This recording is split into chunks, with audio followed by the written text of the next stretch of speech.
Cuba vit une panique rare en ce lundi 25 mai 2026 après que Raúl Castro, le vieux commandant de la structure militaire cubaine, est devenu la cible officielle de la justice des États-Unis. La dictature a tenté de réagir à La Havane avec un rassemblement, de la musique, de la mobilisation et un message envoyé au nom de Raúl, mais le détail qui a le plus pesé a été précisément son absence.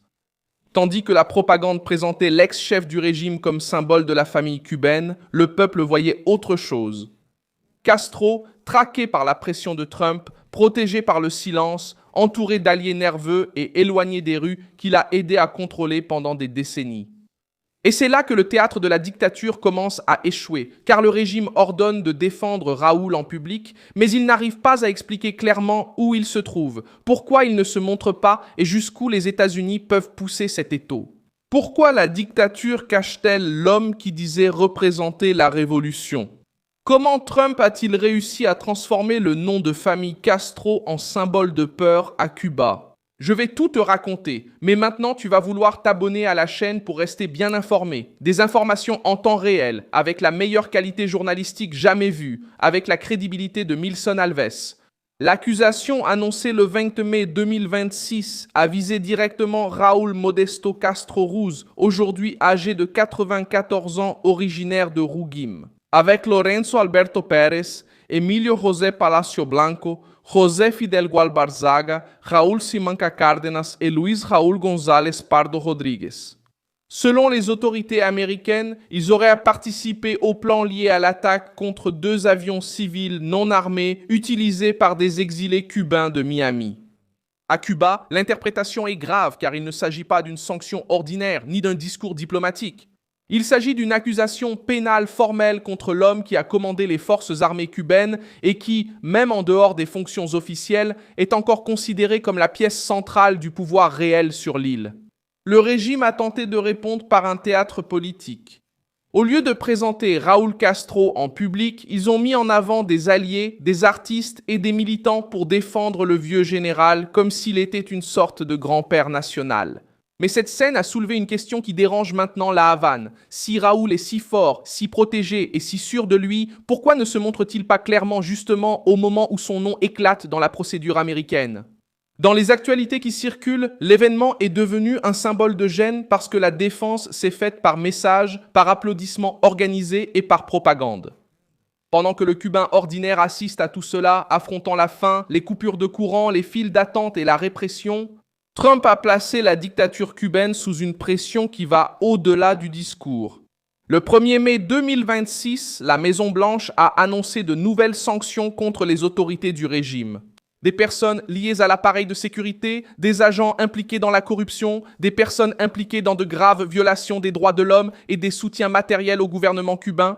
La mesure ouvre également la voie pour cibler les entités et institutions financières qui facilitent les transactions avec les personnes sanctionnées.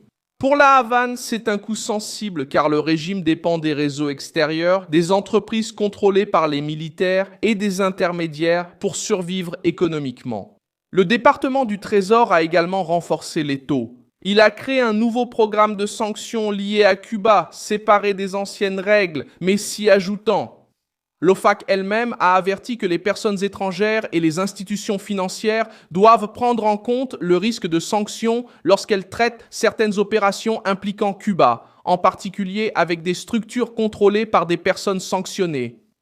Le nom le plus délicat dans ce jeu est la GAESA, le conglomérat d'entreprises liées aux militaires cubains, désigné depuis des années comme la pièce centrale du pouvoir économique de la dictature. Marco Rubio a encore durci le ton en déclarant que la probabilité d'un accord négocié avec Cuba n'est pas élevée, bien que Washington affirme préférer une solution diplomatique. Cette déclaration est intervenue au moment même où les États-Unis augmentent la pression sur le gouvernement communiste et offrent une aide humanitaire de 100 millions de dollars, en essayant de s'adresser directement au peuple cubain et de séparer la population de l'élite qui contrôle la Havane. Rubio a également rejeté l'idée que Washington soit en train de mener une politique de construction nationale et a affirmé que la question est liée à la sécurité nationale américaine.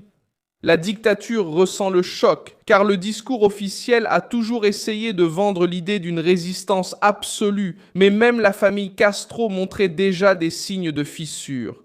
En avril 2026, Raúl Guillermo Rodríguez Castro, le petit-fils de Raúl Castro, a tenté d'envoyer une lettre secrète à Donald Trump, avec des propositions économiques, une demande d'allègement des sanctions et une alerte militaire.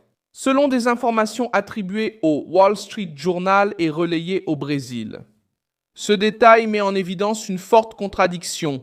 Alors que la propagande clame la souveraineté pour le peuple, au sein même de la famille du régime, quelqu'un a tenté d'ouvrir un dialogue direct avec la Maison-Blanche. Ce mouvement aide à expliquer pourquoi l'affaire de Raúl Castro provoque autant de panique. Ce n'est pas seulement la peur du tribunal américain, c'est la crainte que la protection historique de la famille Castro commence à s'effondrer. Pendant des décennies, le régime a traité ses commandants comme intouchables, protégés par leurs fonctions, leurs médailles, leurs discours et un contrôle total de l'information. Désormais, l'accusation des États-Unis associe des noms, des dates, des fonctions militaires et des responsabilités à une procédure officielle. L'affaire des avions de frères à la rescousse, autrefois considérée par la Havane comme un épisode clos, revient avec force et avec un poids juridique. Dans les rues, la tension s'exprime autrement. À Antilla, dans la province de Holguín, des témoignages font état de protestations, d'arrestations et d'une présence policière disproportionnée pour intimider les habitants. La scène décrite par les Cubains montre des agents venant chercher une personne comme s'il s'agissait d'une grande menace, tandis que les voisins demandent pourquoi tant de force pour emmener quelqu'un qui a simplement participé à une manifestation. La méthode est ancienne.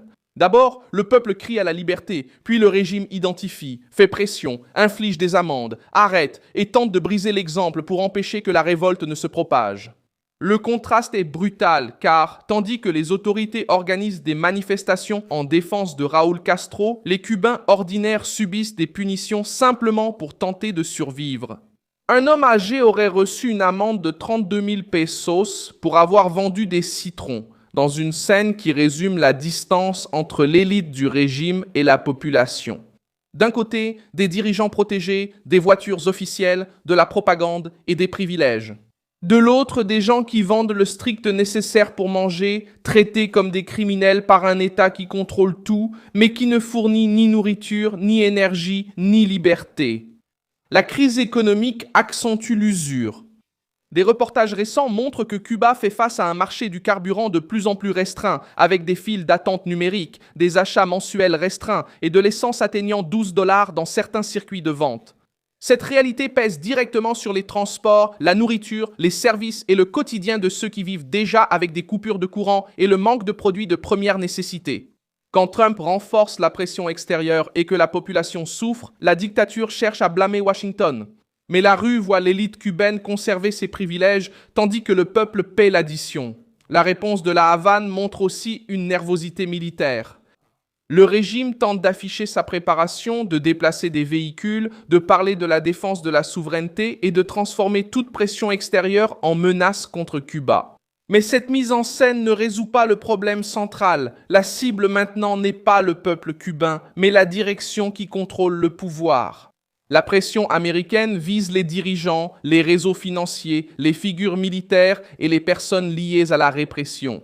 Cette différence est importante car elle démontre la propagande selon laquelle toute sanction contre le régime serait une sanction contre la population. La peur chez les Castro augmente parce que ce cas n'est pas isolé.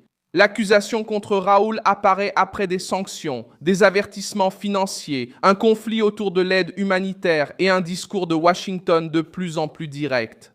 Trump et Rubio transmettent le message que la relation avec Cuba peut changer, mais pas tant que la structure dirigée par la dictature continue de bloquer l'avenir de l'île. Les Cubains parlent déjà avec moins de peur qu'avant. Des témoignages de rue montrent des personnes demandant la liberté, la démocratie, la fin de la corruption et le droit de s'exprimer sans risquer la prison ou une lourde amende. Ce détail touche à la base du régime, car la dictature ne survit pas seulement grâce à la police, elle dépend aussi de la peur psychologique. Lorsque le citoyen commence à parler à voix haute, à enregistrer, à publier et à affronter la patrouille, la structure répressive doit déployer plus de force pour contrôler chaque quartier, chaque file d'attente, chaque manifestation et chaque conversation. Maintenant, ce qui se passe, c'est un combat d'endurance. Washington doit continuer à exercer une pression financière sur le régime en ciblant les réseaux militaires et les figures de commandement. La Havane doit intensifier la propagande, la répression interne et les accusations contre les États-Unis afin de tenter de garder le contrôle. La différence, c'est que l'affaire Raúl Castro a ouvert une blessure qui ne se referme pas avec des discours. Lorsque le chef historique de la structure militaire devient une cible officielle des États-Unis et ne se montre pas avec force devant sa propre base militante, la dictature commence à subir une double pression. De l'extérieur, l'étau de Trump. De l'intérieur, un peuple fatigué d'obéir en silence pendant que les Castro essaient de sauver leur propre peau. Je suis Milson Alves, global, internationaliste, et mon objectif est de vous tenir bien informé avec la vérité chaque jour. Les liens vers les actualités se trouvent dans la description de la vidéo. Laisse un like sur cette vidéo, abonne-toi à la chaîne et à la fin, jette un œil aux commentaires pour être encore plus impliqué dans la communauté Milson Alves, global.